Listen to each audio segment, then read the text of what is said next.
അപ്പൊ ഇന്ന് നമ്മുടെ കൂടെ ഉള്ളത് all India rank 50 net qualified ആയിട്ടുള്ള നമ്മുടെ ഒരു സ്റ്റുഡന്റ് ആണ്. ടൈഫർ ഉള്ളതുകൊണ്ടാണ് സത്യം പറഞ്ഞാൽ ഈ റാങ്ക് കിട്ടിയത് തന്നെ. നമുക്ക് 24 മണിക്കൂർ അവൈലബിൾ ആണ്. എന്ത് ഡൗട്ട് ഉണ്ടെങ്കിലും ചോദിച്ചാൽ അപ്പം തന്നെ നമുക്ക് അവർ ഫൈൻഡ് ചെയ്തിട്ടോ അല്ലെങ്കിൽ അവർ അപ്പം തന്നെ പറഞ്ഞു തരും. ഒരാൾക്ക് JRF എത്താനുള്ള എല്ലാം ടൈഫർ പ്രൊവൈഡ് ചെയ്യുന്നു. പിന്നെ PYQs പ്രത്യേകിച്ച് PYQs ഓരോ ചാപ്റ്റർ കഴിയുമ്പോൾ ഇട്ട് തന്നിരുന്നു. അത് ഭയങ്കര ഹെൽപ്പിംഗ് ആണ്. പിന്നെ ഡെയിലി ടെസ്റ്റ് ഉണ്ടായിരുന്നു, weekly test, monthly mega mock test ഒക്കെ ഉള്ളത്. അപ്പം അതിൽ നമുക്ക് ഒരുപാട് ക്വസ്റ്റ്യൻസ് കിട്ടും, മോഡൽസ് കിട്ടും. ടൈഫറിന്റെ ഭയങ്കര ഒരു പോസിറ്റീവ് ആയിട്ടുള്ള കാര്യമായിട്ടാണ് എനിക്ക് തോന്നിയിട്ടുള്ളത്. അപ്പം എപ്പോൾ വിളിച്ചാലും അല്ലെങ്കിൽ എപ്പോൾ മെസ്സേജ് അയച്ചാലും വേഗം കണ്ട് അതിനുള്ള റിപ്ലൈ തന്ന്, അഥവാ നമ്മളൊന്ന് ഡൗൺ ആയി പോയാൽ നമ്മളൊന്ന് പൊക്കി കൊണ്ടുവരാനും മിസ്സൊക്കെ ഒത്തിരി ഹെൽപ്പ് ചെയ്തിട്ടുണ്ട്.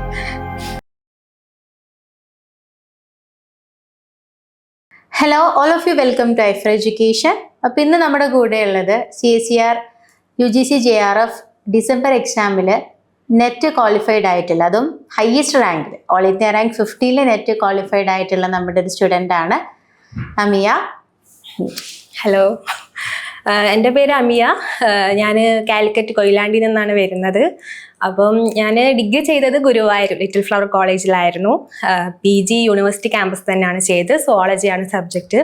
അപ്പോൾ അതിനുശേഷം ഞാൻ നെറ്റ് ക്വാളിഫൈ ആവണം തന്നെയായിരുന്നു ആഗ്രഹം. അപ്പം ഫസ്റ്റ് ടൈം ഒന്നും പ്രിപ്പയർ ചെയ്യാതെ എഴുതിയപ്പം 95% വന്നത്. പിന്നെ ജനറൽ ആയതുകൊണ്ട് തന്നെ എനിക്ക് മനസ്സിലായി കോച്ചിങ് ഒന്നും ഇല്ലാതെ എന്തായാലും കിട്ടാൻ ബുദ്ധിമുട്ടായിരിക്കുന്നു. അങ്ങനെയാണ് ഫ്രണ്ട്സും കുറേ പേരൊക്കെ അങ്ങനെ ഐഫറിനെ കുറിച്ച് പറഞ്ഞു കേട്ടിട്ടുണ്ട്. അങ്ങനെ ഞാൻ വിളിച്ചു, അങ്ങനെ അവിടെ ജോയിൻ ചെയ്തു. അങ്ങനെ ഫസ്റ്റ് ടൈം ഞാൻ എഴുതിയപ്പം എനിക്ക് 97.8 അങ്ങനെ എന്തോ പെർസെൻറ്റൈലായിരുന്നു വന്നത്. അപ്പം അതിന് ശേഷം ഞാൻ ഒന്നും കൂടെ എഴുതി പ്രിപ്പയർ ചെയ്തിട്ട് അപ്പം 98.99% ഉണ്ടായിരുന്നു. അങ്ങനെ ഓൾ ഇന്ത്യ റാങ്ക് 15 ഞാൻ നെറ്റ് ക്വാളിഫൈ ആയി. സോ ഇപ്പൊ ഓൾ ഇന്ത്യ റാങ്ക് 15 നിൽക്കുന്നത് അല്ലേ? ഭയങ്കര എക്സ്പെക്ടേഷൻ ബിയോണ്ട് ആയിട്ടുള്ള റാങ്കിലാണ്. അതായത് ഇന്ത്യയിൽ തന്നെ ഏകദേശം ഒരുപാട് ഇപ്രാവശ്യത്തെ ഒരു 1,25,000+ ആളുകൾ എഴുതിയിട്ടുള്ള ഒരു എക്സാം ആണ്. അപ്പൊ നമുക്ക് റാങ്ക് ലിസ്റ്റ് വരുമ്പോൾ ലൈഫ് സയൻസ് മാത്രമൊന്നുമല്ല, ഓൾ കംപ്ലീറ്റ് ഫിസിക്സ് കെമിസ്ട്രി ഒരുമിച്ച് റാങ്ക് ലിസ്റ്റ് വരാം. സോ ഒരു 1.5 ലക്ഷം ആളുകൾ എഴുതിയിൽ നെറ്റിൽ ഓൾ ഇന്ത്യ റാങ്ക് 15 വരാന്ന് പറയുമ്പോൾ that's a very big one. So അതിന്റെ ഒരു ഹാപ്പിനെസ് എത്രത്തോളം ഉണ്ട്? റിസൾട്ട് വന്നപ്പം നല്ല ഹാപ്പി ആയിരുന്നു. പിന്നെ വീട്ടുകാരും ഒക്കെ ഭയങ്കര സപ്പോർട്ടീവ് ആണ്. അപ്പം അവരറിഞ്ഞപ്പോഴും ഓൾ ഇന്ത്യ റാങ്ക് 15 ഫ്രണ്ട്സ് അങ്ങനെയൊക്കെ ഫ്രണ്ട്സ് അറിഞ്ഞപ്പോ അങ്ങനെ ഭയങ്കര എന്താ പറയാറില്ല, അങ്ങനെയായിരുന്നു. സോ മിയ, നമ്മളിപ്പോ ഐഫറിൽ നമ്മൾ ഓൾറെഡി 24/7 മെന്ററിംഗ് സപ്പോർട്ടാണ് പ്രൊവൈഡ് ചെയ്യുന്നത്. That is day to night എന്നുള്ള രീതിയിൽ. അപ്പോൾ നമുക്ക് അമ്മയുടെ ഒരു ബാച്ചിലാണെങ്കിലും നമുക്ക് ഇവൻ ഡേ ടൈം ഒരു കംപ്ലീറ്റ് മെന്ററും, നൈറ്റ് ആൻഡ് ഹോളിഡേയിൽ നമുക്ക് ഹോളിഡേ നൈറ്റ് മെന്റേഴ്സ് ഒക്കെ ഉണ്ടായിരുന്നു. അപ്പോൾ ആ ഒരു സിസ്റ്റം എത്രത്തോളം ഈ ഡ്രീമിലേക്ക് അച്ചീവ് ചെയ്യാനായിട്ട് പറ്റിയിട്ടുണ്ട് എന്നുള്ള ഇത് ഐഫറിന്റെ ഭയങ്കര ഒരു പോസിറ്റീവ് ആയിട്ടുള്ള കാര്യമായിട്ടാണ് എനിക്ക് തോന്നിയിട്ടുള്ളത്. ഇപ്പൊ ഫർസാന മാം ആണെങ്കിലും എപ്പോൾ വിളിച്ചാലും അല്ലെങ്കിൽ എപ്പോൾ മെസ്സേജ് അയച്ചാലും വേഗം കണ്ട് അതിനുള്ള റിപ്ലൈ തന്ന്, ഇപ്പം എന്താ പറയാ ക്വസ്റ്റ്യൻസിന്റെ ഡൗട്ട്സ് ഒക്കെ ചോദിക്കും പറഞ്ഞു തരാനാണ്. അതുപോലെ തന്നെ റംന മാമും നൈറ്റൊക്കെ ആണെങ്കിലും മാഡാണ് അവൈലബിൾ ആയിട്ടുള്ളത്. അപ്പം മിസ്സും ഭയങ്കര ഹെൽപ്പിംഗ് തന്നെ ആയിരുന്നു. പിന്നെ അഥവാ നമ്മളൊന്ന് ഡൗൺ ആയി പോയാൽ നമ്മളൊന്ന് പൊക്കി കൊണ്ടുവരാനും മിസ്സൊക്കെ ഒത്തിരി ഹെൽപ്പ് ചെയ്തിട്ടുണ്ട്. അതെ, കാരണം ഇപ്പോൾ മീൻസ് ആദ്യത്തെ ജനറൽ കാറ്റഗറിയിലാവുമ്പോൾ നമുക്ക് അവർ കട്ട് ഓഫിൽ എത്തുക എന്നുള്ളത് ഭയങ്കര ഡ്രാസ്റ്റിക്കാ. ഇപ്പോൾ കഴിഞ്ഞ ടേം ആണെങ്കിലും ഹയസ്റ്റ് കട്ട് ഓഫ് ഇങ്ങനെ CSER കൂട്ടിക്കൊണ്ടേ വരും.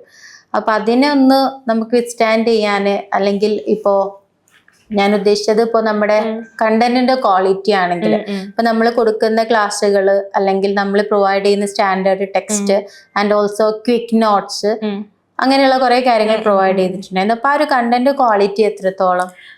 കണ്ടന്റ് പറയുകയാണെങ്കിൽ ഇപ്പം ഡെയിലി നമുക്ക് ലൈവ് ക്ലാസ് ഉണ്ടായിരുന്നല്ലോ. അപ്പൊ ലൈവ് ക്ലാസ്സിന്റെ കൂടെ അതിന്റെ തിയറി PPTs ഒക്കെ അപ്ലോഡ് ചെയ്തിരുന്നു. അതുപോലെ തന്നെ നമ്മൾ സ്റ്റാൻഡേർഡ് ബുക്സിന്റെ ഒരു എന്താ പറയാ സമ്മറൈസ് വേർഷൻസ് ഉണ്ടായിരുന്നല്ലോ. അപ്പൊ അത് ഭയങ്കര ഹെൽപ്ഫുൾ ആയിരുന്നു. കാരണം നമ്മൾ ഇത്രയും വായിച്ചുണ്ടാക്കുന്നതിനേക്കാളും നല്ലത് അതിലെല്ലാം ഉണ്ട്. അപ്പൊ അത് ഭയങ്കര ഹെൽപ്ഫുൾ ആയിരുന്നു. പിന്നെ PYQs പ്രത്യേകിച്ച് PYQs ഓരോ ചാപ്റ്റർ കഴിയുമ്പോൾ ഇട്ട് തന്നിരുന്നു. അത് ഭയങ്കര ഹെൽപ്പിംഗ് ആണ്. കാരണം PYQ ഇല്ലാണ്ട് ഒരിക്കലും ഒരാൾക്ക് ക്വാളിഫൈ ചെയ്യാൻ പറ്റില്ല. പിന്നെ ഡെയിലി ടെസ്റ്റ് ഉണ്ടായിരുന്നു, weekly test, monthly mega mock test ഒക്കെ ഉള്ളത്. അപ്പം അതിൽ നമുക്ക് ഒരുപാട് ക്വസ്റ്റ്യൻസ് കിട്ടും, മോഡൽസ് കിട്ടും. അപ്പം അങ്ങനത്തെ ടൈപ്പ് ഒക്കെ ക്വസ്റ്റ്യൻ എന്താ പറയാ ഒറിജിനൽ എക്സാമിന് വന്നിട്ടുണ്ട്. അതുകൊണ്ടൊക്കെ തന്നെയാണ് ക്വാളിഫൈ ചെയ്യാൻ പറ്റുക. നമ്മുടെ ARF വിന്നർ ആയിരുന്നു കഴിഞ്ഞിട്ട്. അപ്പൊ ആ ഒരു ARF വിന്നർ ആയിരുന്ന സമയത്തും ഭയങ്കര മീൻസ് ഇപ്പൊ നെറ്റിലേക്ക് തന്നെ ഓൾ ഇന്ത്യ റാങ്ക് 15 എത്തിയപ്പോഴും ആ ഒരു സെയിം ഫീൽ അല്ലേ? കാരണം അധികം നമ്മള് ആ ഒരു ARF എക്സാം എന്ന് പറഞ്ഞ CSERന്റെ സെയിം അത്രയ്ക്ക് എത്തിയില്ലെങ്കിൽ കൂടെ സെയിം അതിനോട് പറ്റുന്ന ഒരു ക്വാളിറ്റി കീപ്പ് ചെയ്യുന്ന എക്സാം. അപ്പൊ അതിൽ തന്നെ എനിക്ക് തോന്നുന്നു ഈ ഒരു റേഞ്ചിൽ മാർക്ക് എത്തിയിട്ടുണ്ട് അല്ലെ? 110ന്റെ ഉള്ളിലൊക്കെ ആയിട്ട് തന്നെ മാർക്ക് അമ്മയ്ക്ക് വന്നിട്ടുണ്ടായിരുന്നു. അപ്പൊ ഏകദേശം സെയിം ഫ്രീക്വൻസിയിൽ സെയിം ഇന്റൻസിറ്റിയിൽ തന്നെ ആ ഒരു മാർക്ക് കവർ. JRF ഇപ്പൊ നഷ്ടമായ തന്നെ 2.5 മാർക്കിനാണ്.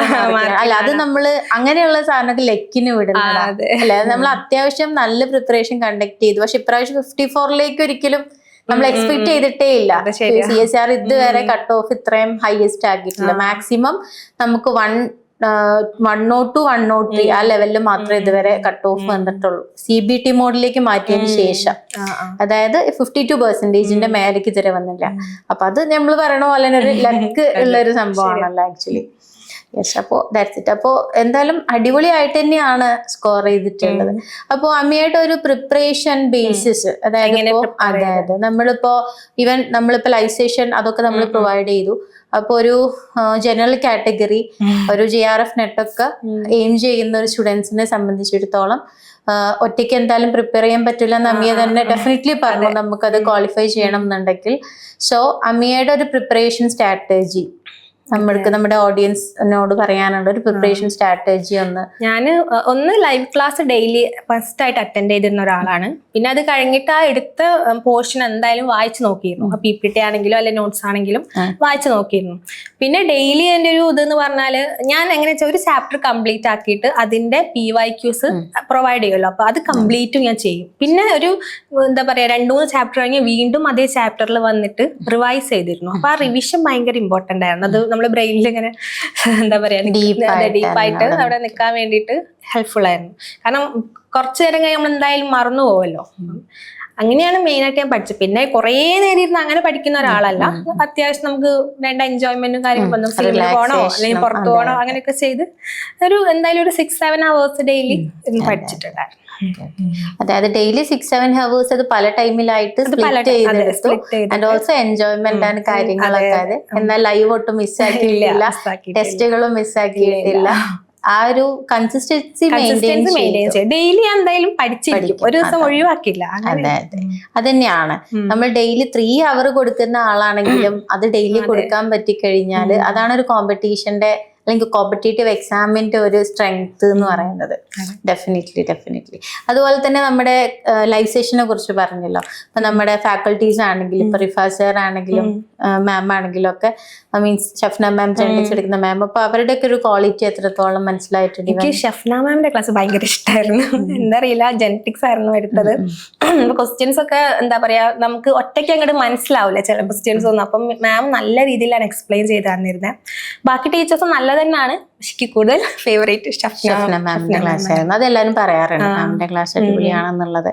അതുപോലെ തന്നെ നമ്മളിപ്പോ ഒരു എക്സാം എഴുതുന്ന സമയത്ത് ഇന്ന ടൈപ്പ് ഓഫ് ക്വസ്റ്റ്യൻസ് അറ്റൻഡ് ചെയ്യണ്ട, മീൻസ് അങ്ങനെ ഒരു ഗൈഡൻസ് എത്രത്തോളം ഫീൽ ചെയ്തിട്ടുണ്ടായിരുന്നു? അങ്ങനെ നമ്മളിപ്പോ ഒരു ക്വസ്റ്റ്യൻ വായിച്ച് നമുക്ക് ഒന്നും അറിയില്ല എന്നുള്ളൊരു തോന്നിയാൽ പിന്നെ അത് വായിച്ച് മെനക്കെടേണ്ട ആവശ്യമില്ല എന്നാണ് എന്റെ ഒരു എക്സ്പീരിയൻസ്. പിന്നെ നമ്മളിപ്പോ ഒരു ക്വസ്റ്റ്യൻ വലിയ ക്വസ്റ്റ്യൻസ് ആയിരിക്കും, പ്രത്യേകിച്ച് C പാർട്ടിലൊക്കെ. അപ്പൊ നമ്മൾ പോയിന്റ്സ് എഴുതി വെച്ചിട്ട് അങ്ങനെ നോക്കുകയാണെങ്കിൽ നമുക്ക് കുറച്ചുകൂടെ പെട്ടെന്ന് ആൻസറിലേക്ക് എത്താൻ പറ്റും. മീൻസ് ആ ക്വസ്റ്റ്യനകത്ത് എന്തൊക്കെയാണ് പറയുന്നത്, സ്റ്റോറി പോലെയൊക്കെ അല്ലേ ചില ക്വസ്റ്റ്യൻസ് ഉണ്ടാവുക. അപ്പൊ അങ്ങനെ ചിലപ്പോ പകുതി വെറുതെ ആയിരിക്കും. അപ്പം ആ മെയിൻ കണ്ടന്റ് മാത്രം എഴുതി വെച്ചിട്ട്. അതേപോലെ നമ്മൾ മോർണിംഗിൽ കണ്ടക്ട് ചെയ്യുന്ന 5 AM അത് നമ്മൾ എക്സാം ആവാറാകുമ്പോ കുറെ 5 AM. അപ്പൊ നമ്മള് സംഭവം ഞാൻ രാവിലെ ഭയങ്കര ഉറങ്ങുന്ന ഒരാളാണ്, എന്നാലും ഞാൻ ഇയർഫോൺ വെച്ചിട്ട് ഇത് കേൾക്കുമായിരുന്നു. അതായത് എന്താ പറയാ, നമുക്ക് കേൾക്കുമ്പോ കുറെയൊക്കെ നമ്മളെ ബ്രെയിനിലേക്ക് കയറുമല്ലോ. അപ്പം അധികം എഫേർട്ട് ഇല്ലാതെ തന്നെ എന്താ പറയാ, പൊതുവെ ആളുകൾ റിവൈസ് ചെയ്യാനും PYQ ചെയ്യാനൊക്കെ മടിയുള്ള ഒരു ടൈമാണ്. അപ്പൊ ഒരാൾ പറഞ്ഞു തരുമ്പോ കുറച്ചുകൂടി ഇതല്ലേ, അപ്പൊ അങ്ങനെ അത് യൂസ്ഫുൾ ആയിരുന്നുള്ളതാണ്. ഓക്കെ. അതുപോലെ തന്നെ കഴിഞ്ഞ ടേമിൽ നമ്മള് ഒരു ലാസ്റ്റ് ടൈം പ്രിപ്പറേഷൻ എന്ന് പറഞ്ഞിട്ട് അല്ലെ, ഫൈൻ ക്വിക്ക് നോട്ട്സ് ആയിട്ട് ഒരു സാധനം സ്റ്റാർട്ട് ചെയ്തിട്ടുണ്ടായിരുന്നു. അതൊക്കെ റിവിഷനൊക്കെ എത്രത്തോളം? അതെന്തായാലും റിവിഷന് അതൊക്കെ ഭയങ്കര ഹെൽപ്ഫുൾ തന്നെയായിരുന്നു.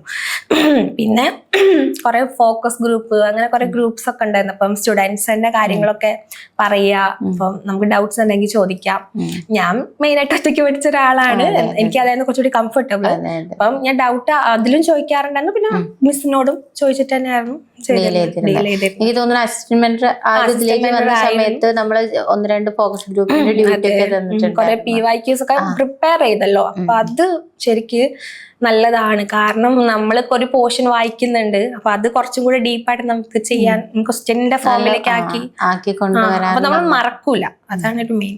ഒരു ഓവറോൾ ആയിട്ടുള്ള അമ്മിയുടെ ഒരു എക്സ്പീരിയൻസ്, അതായത് ഒരു ഐഫർ എന്ന് പറയുന്ന ഒരു പ്ലാറ്റ്ഫോമിൽ എത്തിയിട്ട് ഓവറോൾ കിട്ടിയിട്ടുള്ള നമ്മുടെ ഓഡിയൻസിനോട് പറയാനുള്ള മീൻസ് അവർക്കൊരു ഗൈഡൻസ് എന്നുള്ള രീതിയിൽ ഐഫർ എത്രത്തോളം യൂസ്ഫുൾ ആണ് എന്നുള്ളൊരു സാധനം ഇയാൾക്ക് ഫീൽ ചെയ്തിട്ടുള്ള, ജെന്യുവൻലി ഫീൽ ചെയ്തിട്ടുള്ള ഒരു കാര്യങ്ങള് ജസ്റ്റ് ഒന്ന് ഷെയർ ചെയ്യാം. അപ്പം ഞാൻ ആദ്യം പറഞ്ഞ പോലെ ഐഫർ ഉള്ളതുകൊണ്ടാണ് സത്യം പറഞ്ഞാൽ ഈ റാങ്ക് കിട്ടിയത് തന്നെ. കാരണം ഒറ്റയ്ക്ക് പഠിച്ചാൽ ഒന്നും കൂടി നേടാൻ ബുദ്ധിമുട്ടാണ്. പിന്നെ ഞാൻ പറഞ്ഞ പോലെ ഇപ്പം എന്താ പറയാ, ഇപ്പം മെന്റേഴ്സിന്റെ കാര്യമായാലും ഭയങ്കര സപ്പോർട്ടീവാണ്. നമുക്ക് 24 മണിക്കൂർ അവൈലബിൾ ആണ്. എന്ത് ഡൗട്ട് ഉണ്ടെങ്കിലും ചോദിച്ചാൽ അപ്പം തന്നെ നമുക്ക് അവർ ഫൈൻഡ് ചെയ്തിട്ടോ അല്ലെങ്കിൽ അവർ അപ്പം തന്നെ പറഞ്ഞു തരും. പിന്നെ മെറ്റീരിയൽസ് ആണെങ്കിൽ ക്വാളിറ്റി ഉള്ള മെറ്റീരിയൽസ് ആണ്, നല്ല കണ്ടന്റ്സ് ഉണ്ട്, PYQ ഡിസ്കഷൻസും അതുപോലെ PYQ ചെയ്യിപ്പിക്കലും ഒക്കെ ഉണ്ട്.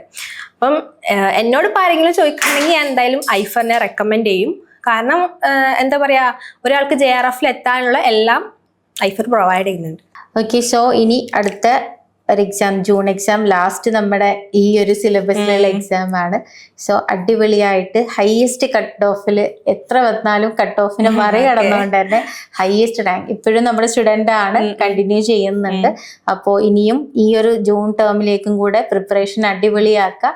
കട്ട് ഓഫിനെ എന്താ പറയാ വെട്ടിച്ചിട്ട് അങ്ങോട്ട് പോവാ. എത്ര അവർ കട്ട് ഓഫ് കൂട്ടിയാലും ഞാൻ JRF പിടിക്കും എന്നുള്ള രീതിയിൽ അടിപൊളിയാക്കുക. And also try for joining the PhD.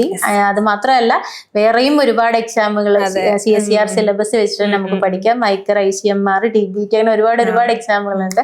So എക്സാമിനൊക്കെ സ്റ്റിൽ ഓൺ പ്രിപ്പറേഷൻ കണ്ടിന്യൂ ചെയ്യുക. And also increase your efficiency and eligibility also. Thank you so much. Thank you ma'am. Best of luck.